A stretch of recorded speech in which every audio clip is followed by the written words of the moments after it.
Hello friends, welcome to Samna classes. Friends, आज की इस वीडियो के अंदर हम डिस्कस करने वाले हैं आपका जून 2020 का solve question paper of LAC 5। इस सब्जेक्ट का नाम है आपका फिजियोलॉजी।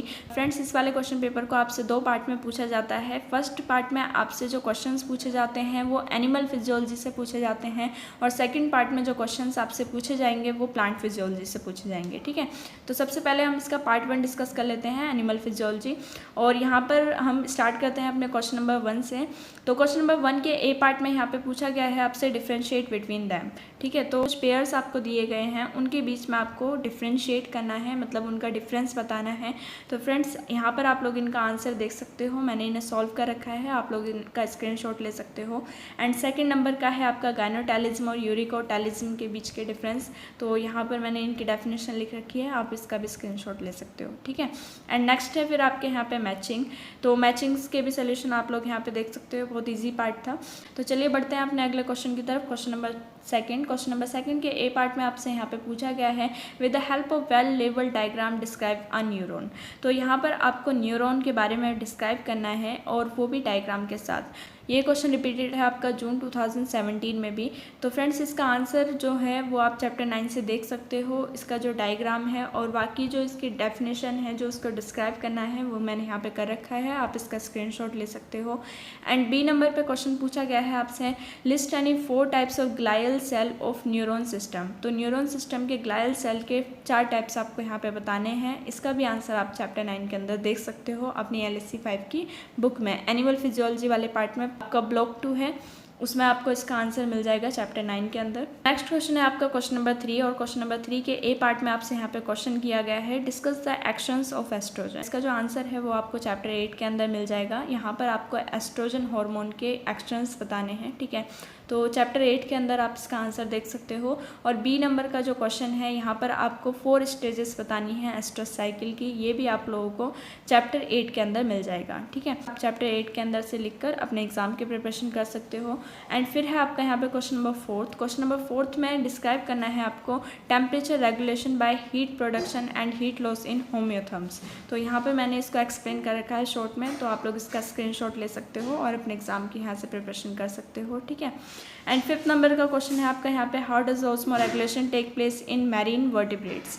तो यहाँ पर आप लोगों को बताना है ऑस्मो रेगुलेशन किस तरह से वर्टिब्रेट्स में होती है, मैरीन वर्टिब्रेट्स में होती है। तो ये जो क्वेश्चन है आपका जून 2015 में भी आया था, और इसका आंसर आपको चैप्टर 5 के अंदर मिल जाएगा।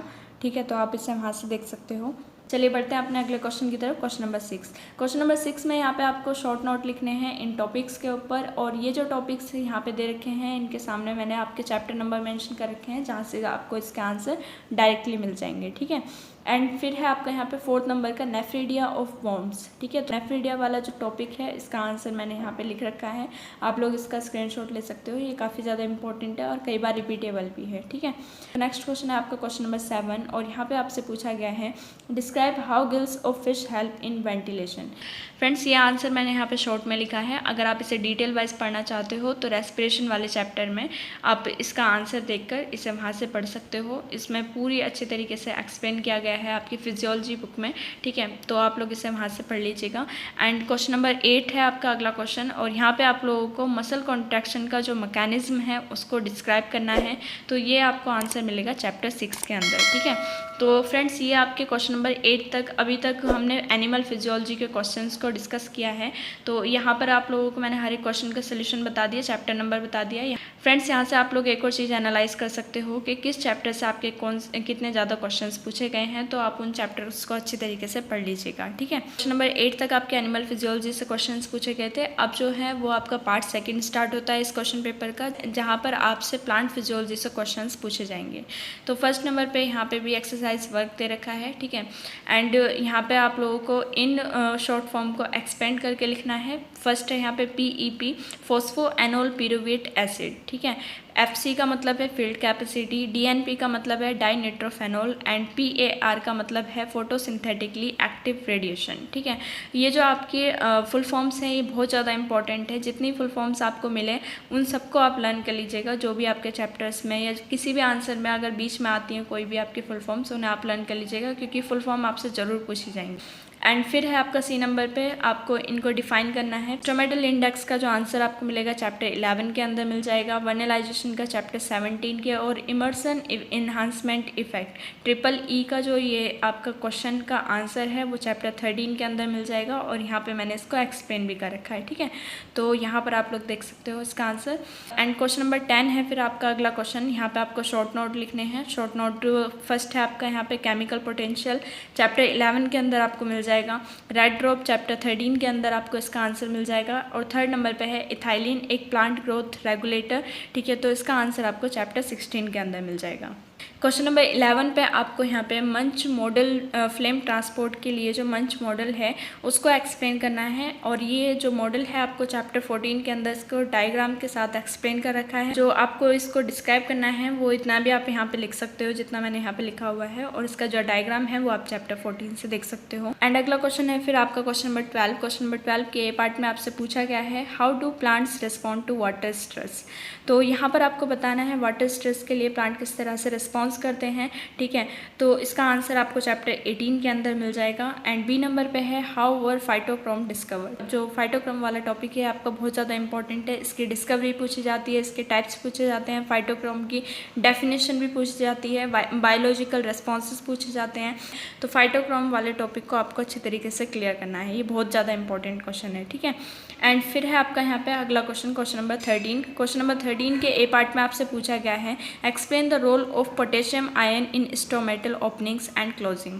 यहाँ पर आप लोगों को बताना है पोटेशियम आयन का क्या रोल होता है स्टोमेटा के ओपन होने में या क्लोज होने में। ठीक है, तो इसका आंसर आपको मिलेगा चैप्टर 12 के अंदर, वहाँ से आप लोग इसका आंसर देख के अपने एग्जाम की प्रिपरेशन कर सकते हो। नेक्स्ट क्वेश्चन है आपका यहाँ पे question number B. Question number B पे यहाँ पे पूछा गया है आपसे discuss the role of calcium और फॉस्फोरस एज प्लांट न्यूट्रिएंट।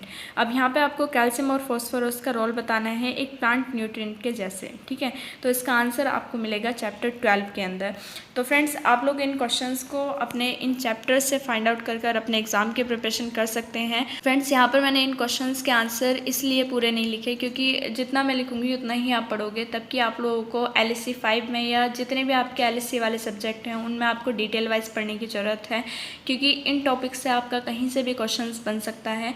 तो इन टॉपिक्स को आपको अच्छे से क्लियरफाई करना है, और इतना ज़्यादा लेंदी मैं आंसर्स नहीं लिख सकती, तो इसलिए मैंने यहाँ पे चैप्टर नंबर मेंशन कर दिए हैं ताकि आप लोग आराम से अपनी बुक से इन क्वेश्चंस को पढ़ सको।